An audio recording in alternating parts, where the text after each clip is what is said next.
Recording in progress. Great. Okay. So hi. How's everybody doing? It's good to see you all.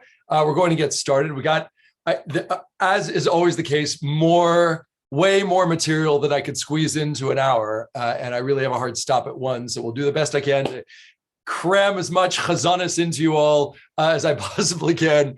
And with a little bit of history, a little bit of background, and then of course, musical examples, which are extraordinarily important for this whole series. So first of all, welcome back. This is the third session of Make a Joyful Noise, our series on a survey of Jewish music.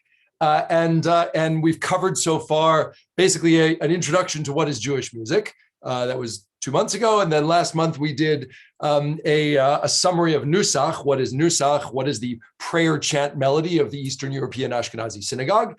And now we're going to focus on a little subset of that music, of that Eastern European Ashkenazi Jewish music, in particular to talk about Hazzanut, or as I think everybody would have referred to it prior to the middle of the 20th century, Hazzanus.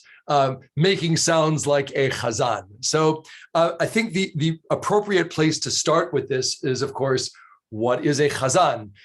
It's actually an interesting question because when you hear the word chazan, you think cantor, and in fact, the model of cantor with which you're familiar, for those of you who were here a few minutes early, like for example, playing cantor Moshe Taubé, that was a model of cantor which emerged basically in the early 19th century. I'm going to give you some history of that. But there are certain sociological factors that made that happen. But prior to that, the chazan has existed basically throughout Jewish history. And historically speaking, a chazan was not just a prayer leader, but also a composer in some cases of liturgy, and in particular piyutim. And in fact, there were chazanim in certain parts of certain times and periods in Jewish history where people looked forward to hearing the new liturgical poem that the chazan had created for this Shabbat. And there are many of these piyutim that we found, for example, the Cairo Geniza, which is a sort of a mass of old stuff that mostly disappeared from Jewish life, that was kept in an old synagogue in the Jewish neighborhood of Cairo for centuries. So we know that Chazanim traditionally did compose piyutim, and of course were prayer leaders. Some of you might have heard, and I know Maddie has told me about this, that she recently heard this. There's a little incorrect piece of etymology about the word chazan, and you might hear some Chazanim like this one. But one of the things that I learned at JTS, number one, that was that the word chazan was related to the Hebrew word chazon, meaning vision. But unfortunately, I also learned later at JTS that those are etymologically not connected at all, because the word chazon comes from a different shoresh. It does mean to see, lachazot. There's no nun in the shoresh. The chazan chet zayin nun shoresh actually seems to be derived from an Akkadian term for basically a military official. So, by the way, also is in Akkadian it would be chazanu. For what it's worth. The same thing is true of the word Rav or rabbi, also derived from an Akkadian, ancient Akkadian military title. So a chazan, so that term became adopted into Jewish life as sort of a leader of sorts from this military title. But there have always been prayer leaders throughout history. Now, not all of them have been chazanim. In fact, the more general term for a prayer leader is not chazan, but rather shliach tzibur. Shliach tzibur. And shliach tzibur means literally in Hebrew, an emissary of the community. And some of you might have heard me use that term, especially there's a Hebrew acronym, a short form of that, which is SHATS. So, for example, when you repeat the Amidah on any day, the repetition out loud after the silent Amidah is called Chazarat Hashatz, which literally means the repetition by the Shliach Tzibur, who is the emissary of the community in prayer. So there have always been shatzes, Shlichei Tzibur, throughout Jewish history, and some of them have been Chazanim. As I said, this modern idea of Chazan dates from the early 19th century, but it has deeper roots. There were chazanim itinerant chazanim throughout history, certainly through the medieval years. And in fact, many of them, in fact, would travel with, they would have like two people who would sing with them. And so there was sometimes called a zinger and a bas. And they would travel particularly through the German-speaking lands. But it wasn't until the 19th century that this modern conception of the chazan emerges. Now, what does it mean, before we get to Solomon Zulzer, who is the forerunner of all contemporary chazanim, what does it mean to be a shatz? What does it mean to be a shliach tzibur? Well, number one, obviously, you have to understand the words of Hebrew prayer, and you have to understand how to recite them properly, and you have to know the choreography and the pronunciation and the all the customs affiliated with how prayers are executed properly according to halacha. It also says in some sources that the person leading us in prayer should have a pleasant voice. If the person doesn't have a pleasant voice, they should be told, you can't lead. They should also make sure that they follow the rules. If they don't follow the rules, you can tell the shots, sorry, you're no longer allowed to lead us because you've changed things. And God forbid we should change things in the Jewish world. Seriously, that was not facetious. So in any case, the shliach tzibur has this sort of limitations on what he or she may do. And of course, until the 20th century, it was always only a he.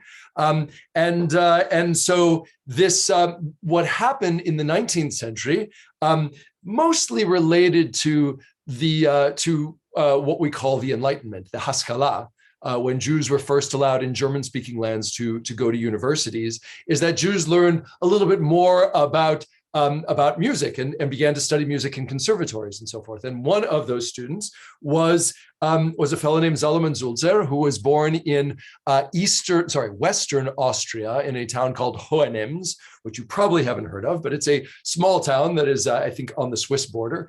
He was a Jewish guy who came from a traditional family and went off to study music in Vienna.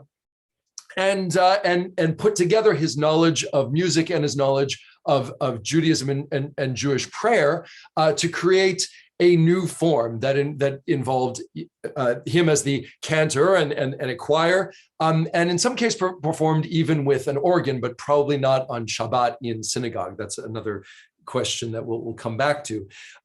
But this modern form was more elaborate than what had existed beforehand. And Zulzer, being a scholar of music, also somebody who taught at the conservatory in Vienna, he at the Stadttemple, the main synagogue in Austria, which by the way still exists to this day, and I've actually been there for Shabbat services. They still have a cantor and a choir, and a big statue, or maybe it's a big painting of Zulzer out of the lobby. He created this style that had arrangements, sort of detailed, musically inspired arrangements, and in this formal style, he became the Oberkantor, which means the chief cantor. Of course, I don't know if there are any other cantors, but he was the head prayer leader at the Stadttemple in Vienna, and what he did was, again, he created something that was more elaborate, more fancy, and that was something that at the time that the congregations wanted to hear. Because they were being exposed to different types of music. The Haskalah opened them up to Enlightenment, opened them up to other sorts of culture, including, of course, Western classical music. Zulzer had a relationship with Franz Schubert and also Franz Liszt, who were, also composers in the region at the time, and commissioned them, and of course also interpreted their works. It was a conductor and a composer himself. So in creating this model, what Zulzer did was actually launch a whole new way of leading services and also a new approach to Jewish music. So I'm going to play a little bit of Zulzer for you to get a sense for what we're talking about. So he collected his works are collected in a couple of volumes of this type of music. They were published between 1840 and 1865, called Shir Zion. There's a picture of somewhere up front. There's a picture of Zulzer himself here. That's what he looked like. Again, this formal style that began at the time. And the first piece I'm going to play you. Let's see if I can do this successfully. Is a piece that was created for a funeral. Basically, it's Psalm 91, Yoshev B'Sech Elyon, which if you go to any Jewish funeral, you pretty much always hear this, often hear this psalm. And the recording is actually that I'm going to share with you from YouTube is from the Stadt Temple at a concert celebrating Sulzer's 100 years. This is in 1990. It's actually, so Sulzer's years were, he died in 1890. It was 1804 to 1890. So this is celebrating his 100th Yortzeit at the Stadt Temple in Vienna. And so there's a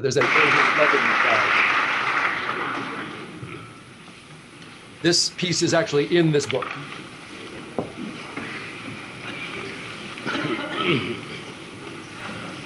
These are all some famous cantors, including Alberto Mizrahi on the right. Ben-Zion Miller is here.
Okay, we're not gonna listen to much more of that. I want to give you a sense of some of Sulzer's work. Here is another piece.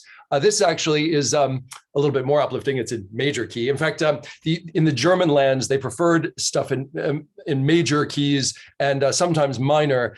They don't have as much in Sulzer's music. You won't hear as frequently the Phrygisch, the Eastern European sounding tone that we associate with Shabbat morning Nusach and also with Hava Nagila Hava yada da da da da da. The German Jews didn't really have that mode as much. I want to remind everybody that I see that somebody's got something in the chat. I don't see the chats immediately. Here's Erica when I lived in Vienna, right? Yes, exactly.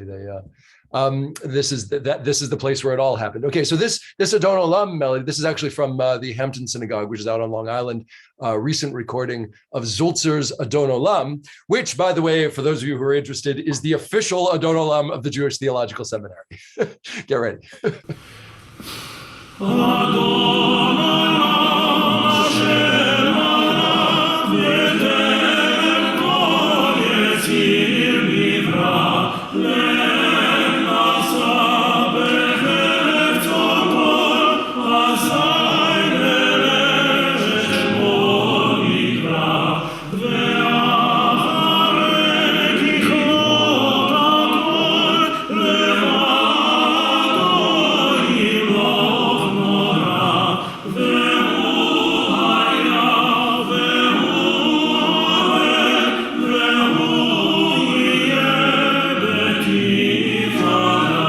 Okay, so again, to give you a taste of Zulzer, what he created, as I said, is this sort of very traditional, if you will, classical sound that is new to synagogue services. Yes, I know I've played for you last time some material from Salomone de Rossi, who's early 17th century, and his is a very medieval sound. But there wasn't a lot of development in that time prior to Zulzer. Zulzer is spelled S-U-L-Z-E-R. His first name is Salomon, S-A-L-O-M-O-N. So Zulzer is the forerunner for everything. What we're going to hear moving forward, by the way, I mean, again, for the work that he did as the cantor, as the Oberkantor in Vienna, is he was knighted. He taught at the conservatory. He received all sorts of accolades, and to this day is acknowledged. By the way, not a lot of his music has come down to us. One piece that you all know that we think was either composed by Zulzer or first captured by Zulzer is the melody that we all think of as the melody for the Shema. Shema Yisrael Adonai Eloheinu Adonai Echad. Zulzer actually wrote that down for the first time. It may have existed as a folk tune before. And it really, by the way, just for the record, should only be used when taking the Torah out on Shabbat mornings. That's when that particular melody is used. By the way, it's the same melody as Echad Eloheinu Gadol Adonenu. And in fact, it appears also in the whole Ein Kamocha piece, I think, is also Ein Kamocha Elohim Adonai. Adonai Melech, etc. That's all Zulzer. But other than that, not a lot of what he's done has come down to us. Not as much as, let's say, the pieces composed by Lewandowski in the same period. But Lewandowski was not a cantor; he was a choir director or music director. Anyway, so what Zulzer does, as I said, he creates this more elaborate form, harmonies. It takes a little longer, of course, and there's adornment. He also, to some extent, these are not necessarily always to be used in synagogue. Some of them are, but he also creates the idea of performing synagogue music just for performance sake. And you'll find that much of what we're listening to today are pieces that are performed that were not necessarily synagogue pieces, although they could be because it's the synagogue liturgy. But it's also that as the 19th century comes into the 20th century, Jews want to hear this kind of music performed as their music. And in particular in Eastern Europe, where the style develops using the Eastern European sounds, it becomes a lot more fancy. So what we're going to talk about next is Yossel Rosenblatt, who is probably the biggest name in early American Hazzanut of all, but all of the Chazzanim. By the way, I mean, there are lots of Chazzanim I could spend time talking about. I'm of course going to focus on the ones that I like the most. So of course it'd be impossible not to talk about Rosenblatt because you got to talk about Rosenblatt. So I'm not playing anything by any of the Kusevitskis or David Reutman or Mordechai Hirschman. I'm playing. We'll hear from Moshe Oisher. We'll hear from Pierre Pinchik, Leib Glantz, who if you've never heard of, you will really appreciate it, and Moshe Ganshoff. All were born in Europe. Actually, Ganshoff was born in New York. No, he's born in Odessa. They're all born in Eastern Europe. Tabe, of course, will play a little something by Cantor Tabe. All European trained who immigrated to America, and in America, where there were big congregations where people wanted to hear this kind of music, and by the way, also wanted to hear touring chazanim. The cantorial music exploded, particularly in the 1920s and 30s. Let's see. Let's go on. I'm going to play a little Rosenblatt for you. We talked about the fact. Let's make sure I want to cover everything. Let's listen to some Rosenblatt. We'll talk more about Chazanim in a moment. So let me see if I can get this going. So Rosenblatt was born in 1882 in Eastern Europe, I believe in the Russian lands, and he is he's, as I said, trained there, and he immigrates to America. Although a lot of these older chazanim, they performed in a lot of different places. Rosenblatt, in fact, served as the cantor in Munkac, Hungary, for many years before actually coming to New York and serving at Ohab Shalom, which is up in the Upper West Side. Actually, it was in Harlem. This is his Tal melody, which is again, a showpiece, but this probably would have been performed in synagogue.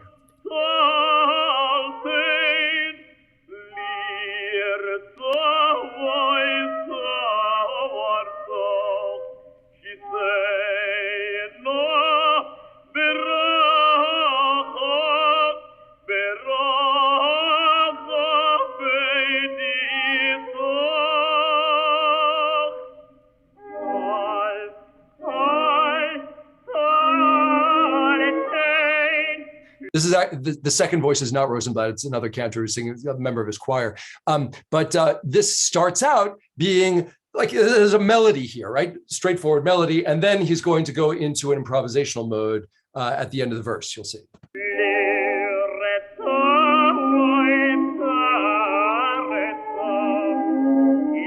By the way, this is that Freygish mode, that Havanagila, Eastern European, Polish, Turkish sound.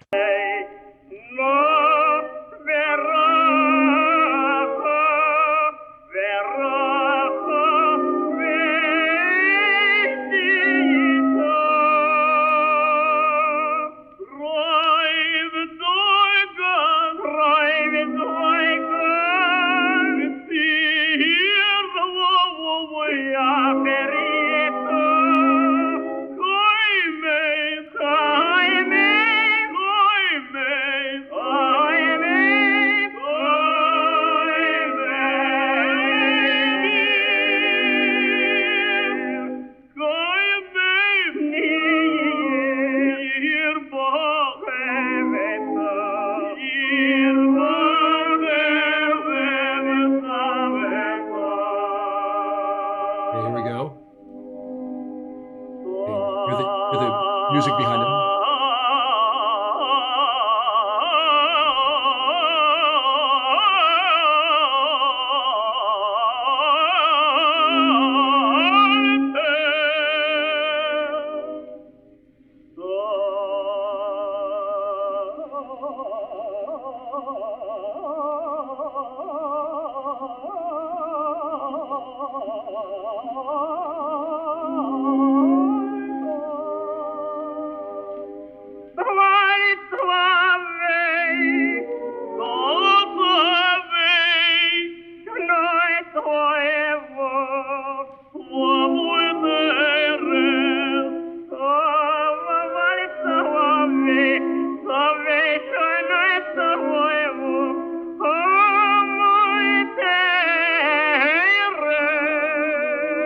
Okay, so again, what I want to reinforce here is the fact that they're using traditional modes, of course.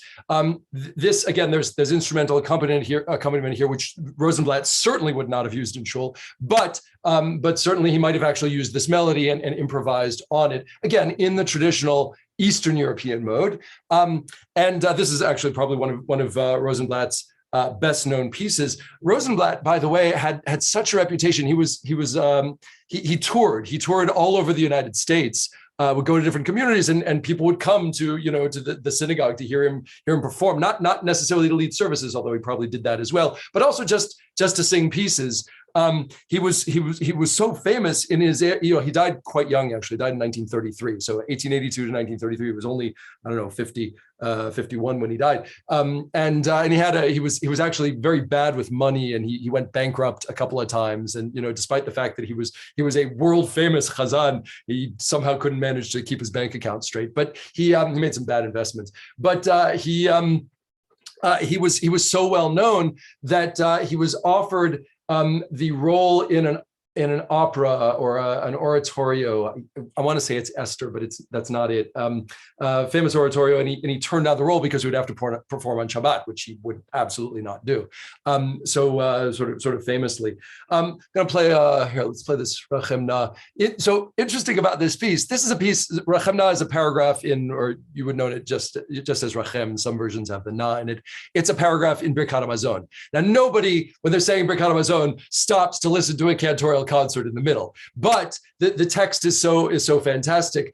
Have mercy on us, and on all Israel, and on Jerusalem.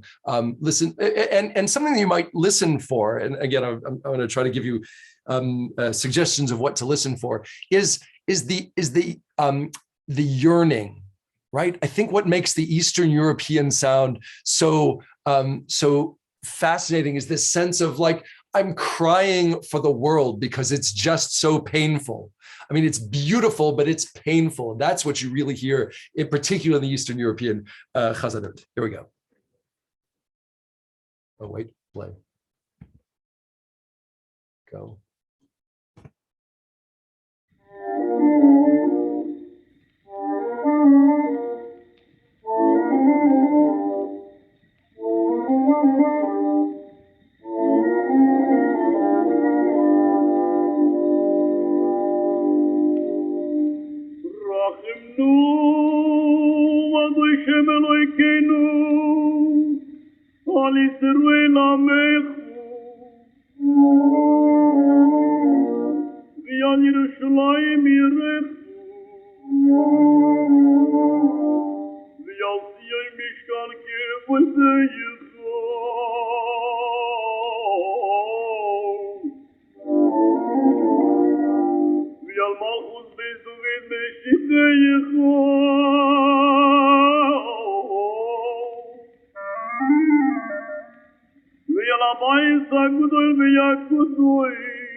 By the way, the musical mode here, we referred to there's a shall we say cantorial scholars jargon, academic jargon. They call it Ukrainian Dorian mode. There is no Ukrainian Dorian mode. It's just something that they call this, this term for the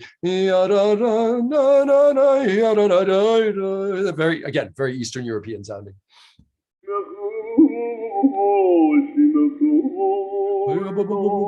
You hear that? You hear the little mouth things that he's doing is it's like Jewish scat.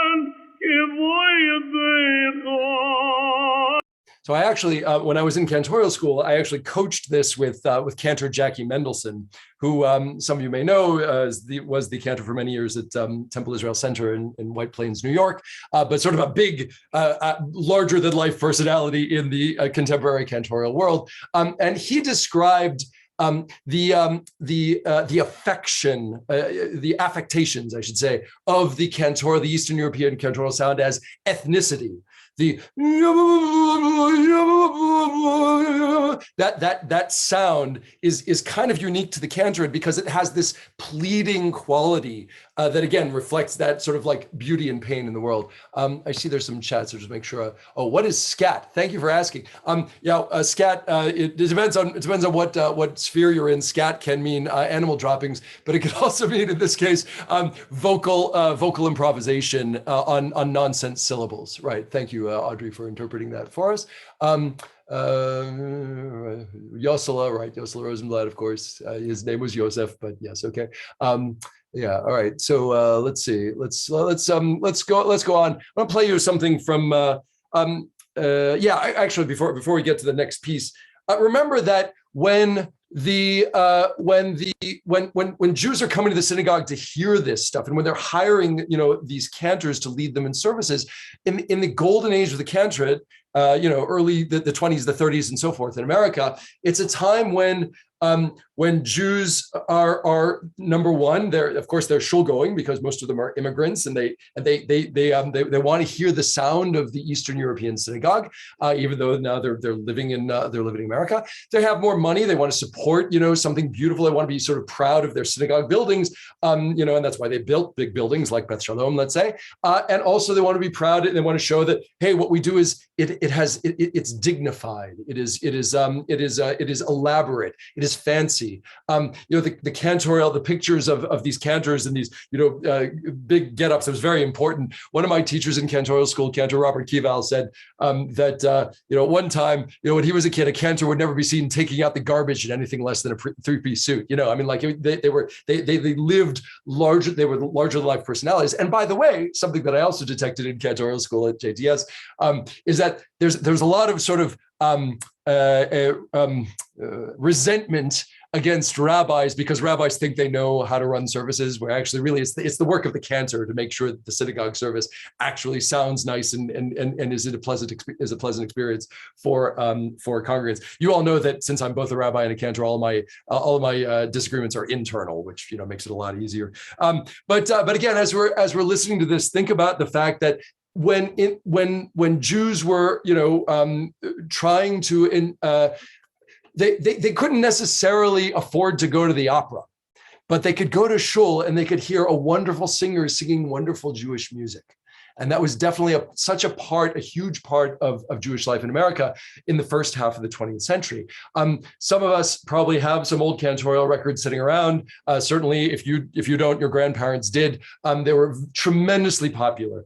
Let's listen to. Actually, I'll play Moshe Oisher. Hold on. So this is a piece that some of you have heard me do on Pesach. If you've been to my congregational Pesach, but it's a congregational Seder.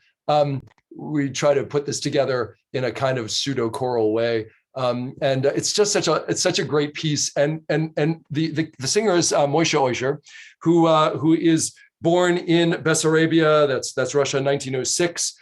He also doesn't live so long. He dies in New York City in 1958.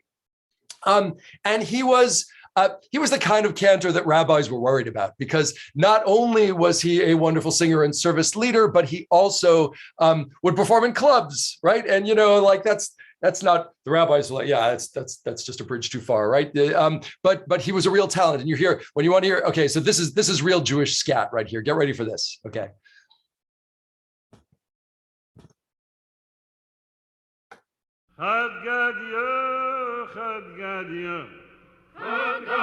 This is from his Passover album.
Deixa eu ver, deixa eu ver, terra. Deixa eu ver, maio. De kolonieren, deixa eu ver, maio. De kolonieren, de surf, de git, de ik, de halve, de nushel, de shine, de op, de gat, de op, de gat,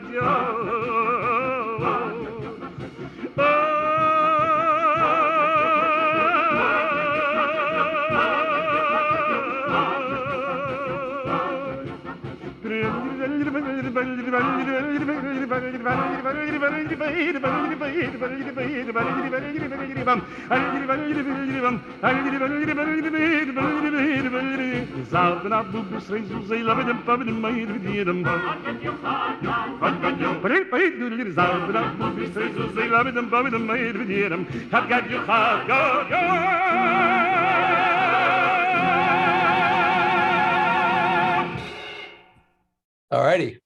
Was the inimitable Moshe Oisher Oops, in his wait, version stop. of Gadyo, which I like to call Besser. Okay, so yeah, from the Pesach album of it was probably the 1950s. So anyway, yeah, what's interesting about that? I don't know if you heard there was a little drum in the background too. You can't really hear the instrument so much. So there might be a bass or something as well. But again, kind of more club oriented, performance oriented type of performance. But okay, let's take a step back. Go to Pinchik, who's born in Russia in 1893. Actually lives a long time. He dies in 1971 in New York City. This is perhaps one of the best known cantorial pieces ever, just because, and not that Pinchik was known for so much other stuff, but he's known for this piece in particular. It's called Rosa de Shabbos or Raza de Shabbat. Aramaic. Actually, we're getting two Aramaic pieces in a row because Chag Gadya is Aramaic from the Seder, and Rosa de Shabbos is actually a passage from the Zohar and about the secret of Shabbat. It's a Kabbalistic piece. And again, I don't think that Pinchik was necessarily thinking about Kabbalah when he was singing it, but again, he's actually trying to create a mood that is just so beautiful, and his voice was really unique. So you'll listen to this. Here we go.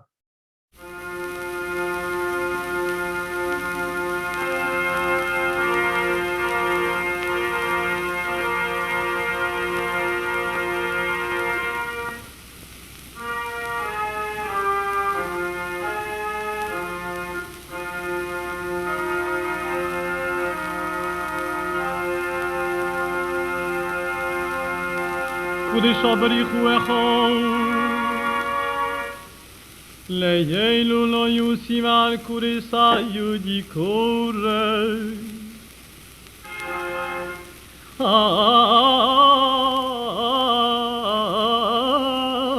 עדי סבידת ברוזו דייחת כי גבנו דילה למווה יחד בייחו لما بياخد بيهيخو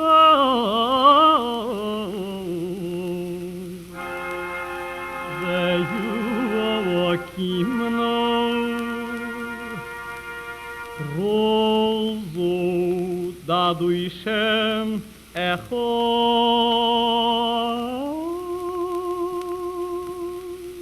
وشماوي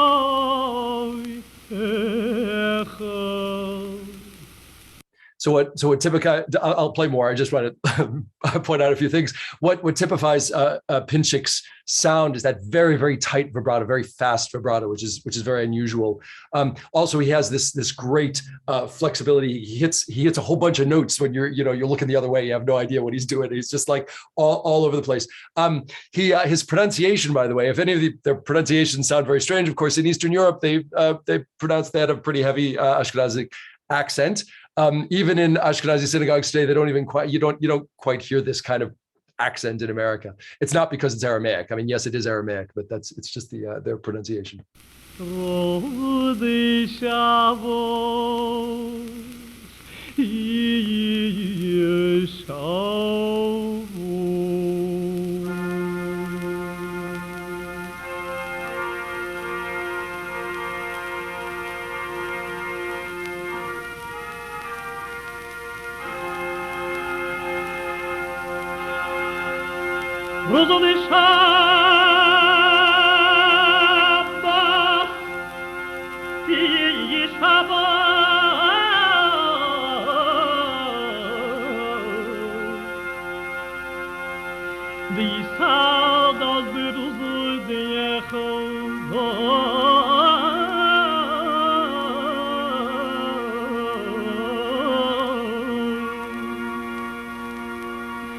Lem Yisrael, Lem Yisrael, Rosa,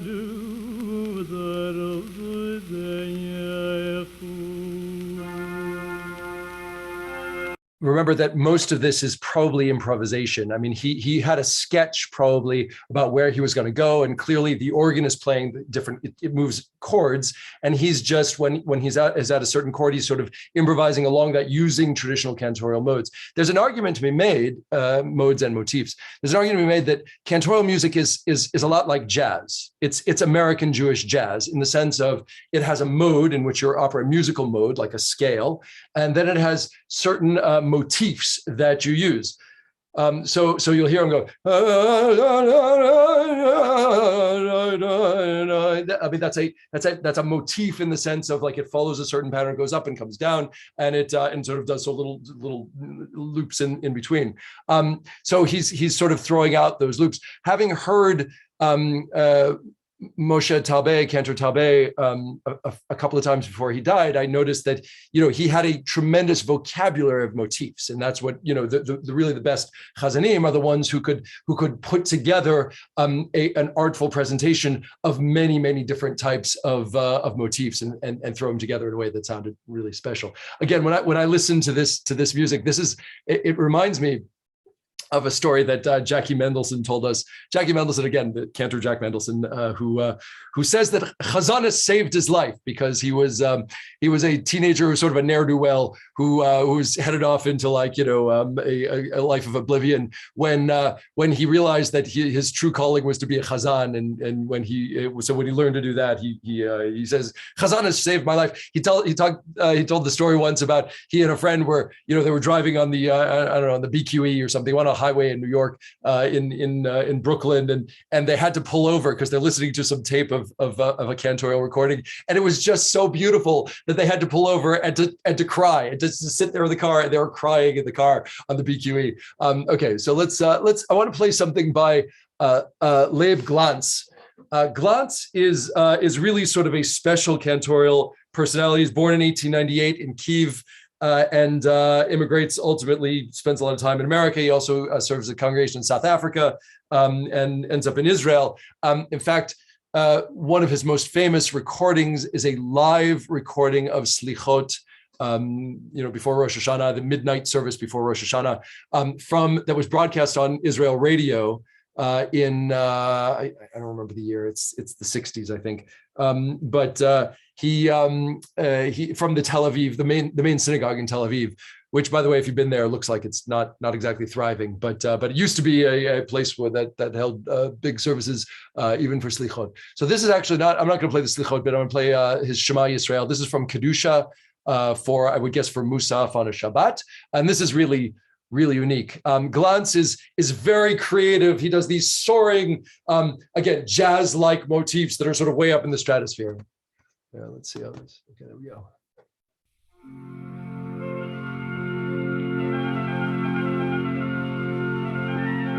There's almost something like it's fanfare. This is Shabbat fanfare.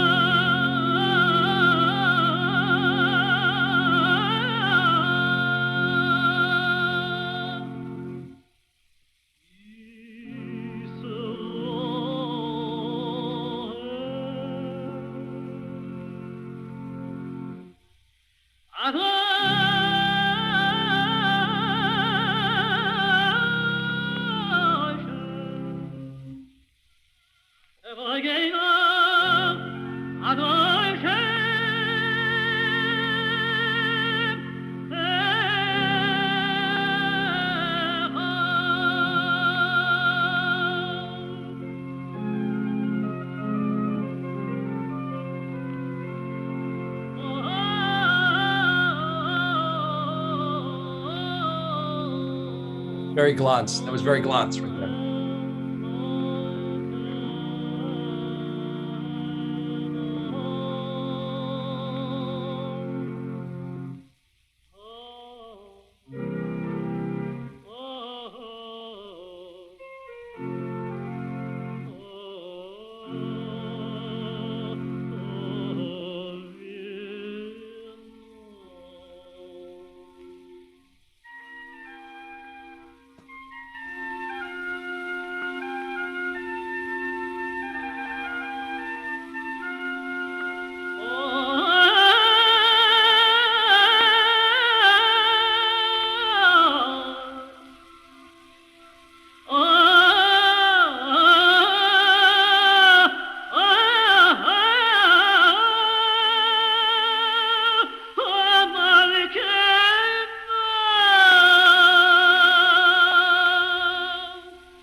Okay, I would love to hear more of Leib Glantz. We got to cover some other stuff.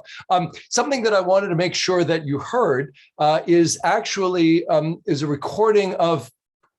So again, all of these canned recordings, you will, they're made in the studio. They're with instruments and so forth. There are a few recordings of a well-known American cantor named Moshe Ganshof. Again, also born in Odessa in 1904. He lived until 1997 in New York, and a lot of the teachers that I knew actually knew and loved Ganshof and would go to listen to him. They would talk about the fact that Ganshof, he would talk out of one side of his mouth like this, because when you're singing in a synagogue back in the day, there were no microphones. So and they faced the ark. So they wanted to make sure the congregation would hear them. So they would get used to singing out of the side, like they're facing front with their talking like this. So whenever they imitate, whenever these old Hazzanut, they imitate Ganshof, they go like this. So Ganshof has a couple of recordings of, there are a couple of recordings that exist of Ganshof actually leading a service.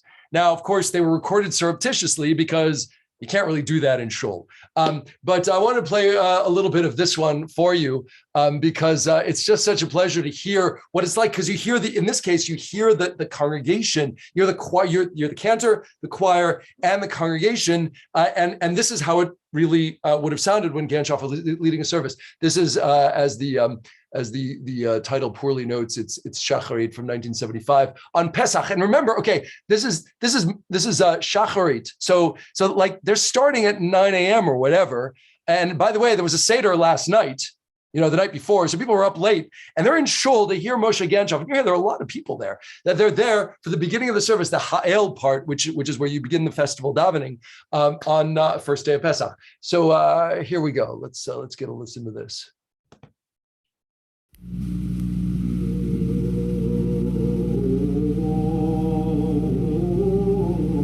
So he starts off simple with the simple melody of Ha'el.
Now you hear everybody davening,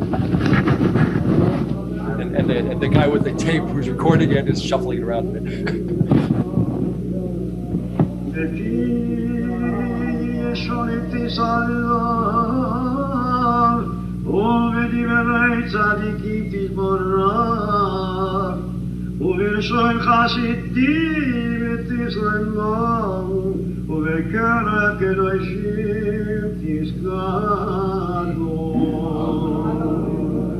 Mumble, mumble, mumble, mumble.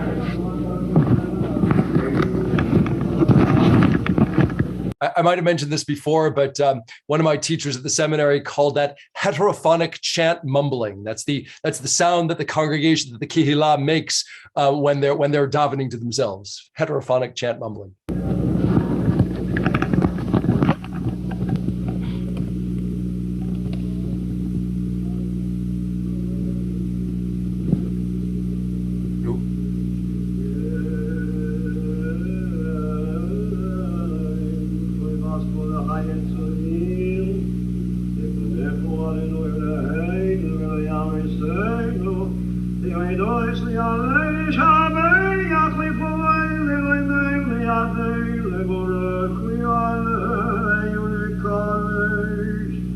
Alle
What he did there, by the way, there was a little modulation. He's in minor mode, and again, on a regular Shabbat morning or even a festival morning in most synagogues today, this would be a pretty straightforward. You're through this in 2 minutes.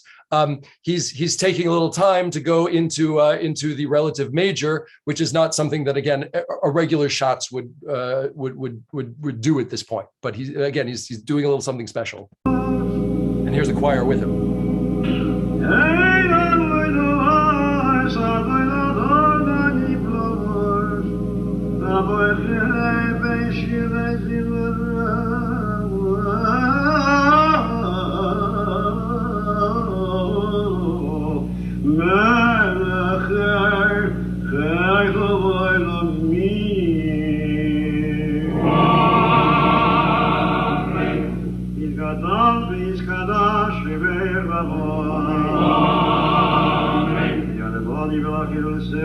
Okay, all right. So again, just to give you a taste of what cantor music feels like for those of you who haven't heard it in Shul, I'm going to play you one more piece from. This is actually also a live recording. This has actually happened at Beth Shalom in 1969 on Rosh Hashanah. So this is Cantor Talbe, whom we all know and love.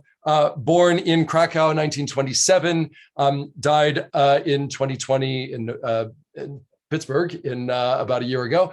And so again, this is the Great Aleinu, big showpiece for a cantor with his, this would have happened in the Beth Shalom Sanctuary with his choir, which of course at the time, throughout his, when he was performing, it was of course all men.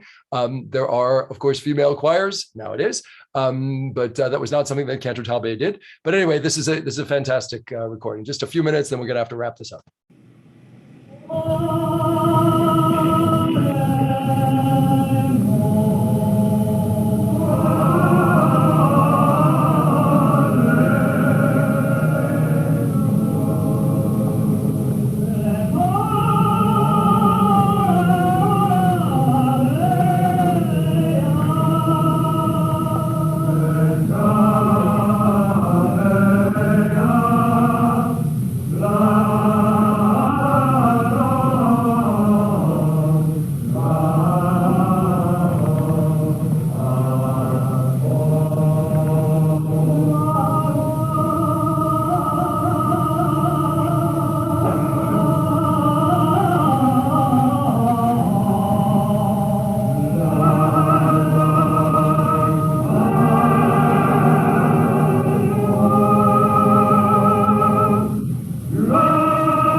Okay, I would love to spend more time with Cantor Talbeh and all of these wonderful chazanim, and there's so much more. If you're interested in more cantorial music, obviously, you can go scour your grandparents' shelves for old cantorial records on 78s and whatever, if you can find something to play them on. There's also there's a long-standing project now run by another one of my teachers from the seminary called the Milken Archive.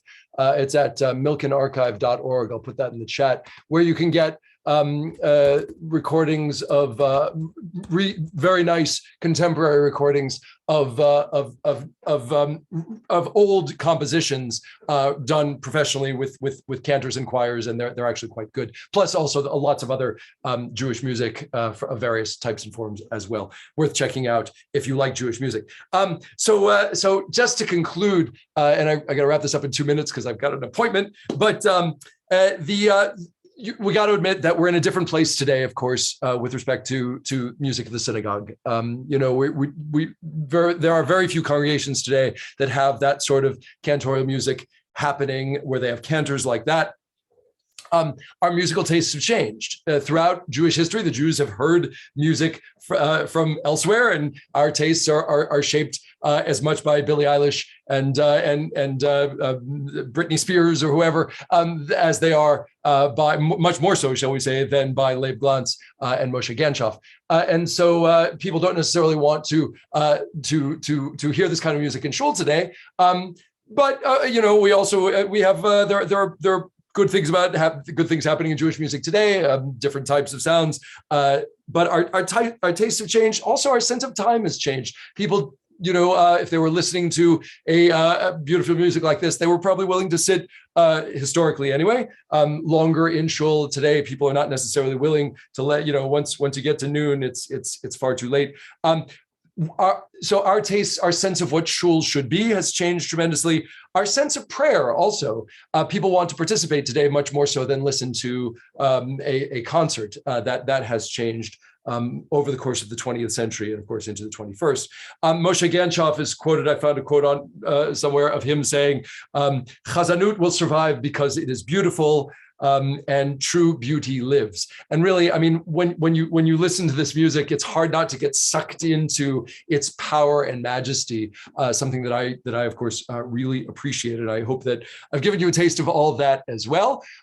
There are still cantors out there doing their thing, and you can hear them. You can hear their recordings, and of course, all those recordings that are still out there are quite good as well. I mean, I think it always sounds a little more authentic if it's got little pops and scratches that you find on vinyl. So if you might want to take advantage of those if you have them. I wish I had time to take questions, but I gotta go. I really appreciate your being here for this session. The next session is I didn't write it down. Wait, hold on. It's in here. The next session is Audrey. Maybe Audrey has a date for it. We're doing Jewish folk and art song. So we'll hear something from some things in Yiddish, Ladino, some art songs composed for the. Hold on. Sorry. So that'll be next time. It'll be in February. If Audrey has the date, maybe Audrey's tuned out. The first Tuesday is February 1st. Okay, I don't know if it's February 1st or we bumped it to the 8th. It might be. Well, okay, so nobody knows what the date is, but we'll let you know in advance. Thank you so much for being here today. I appreciate your listening with me. If you have any questions, of course, you want to be directed to other resources, let me know. I'm here for you. Take care. I'll see you all soon, okay? It's February 1st. February 1st. Thank you. Jewish folk and art song, February 1st.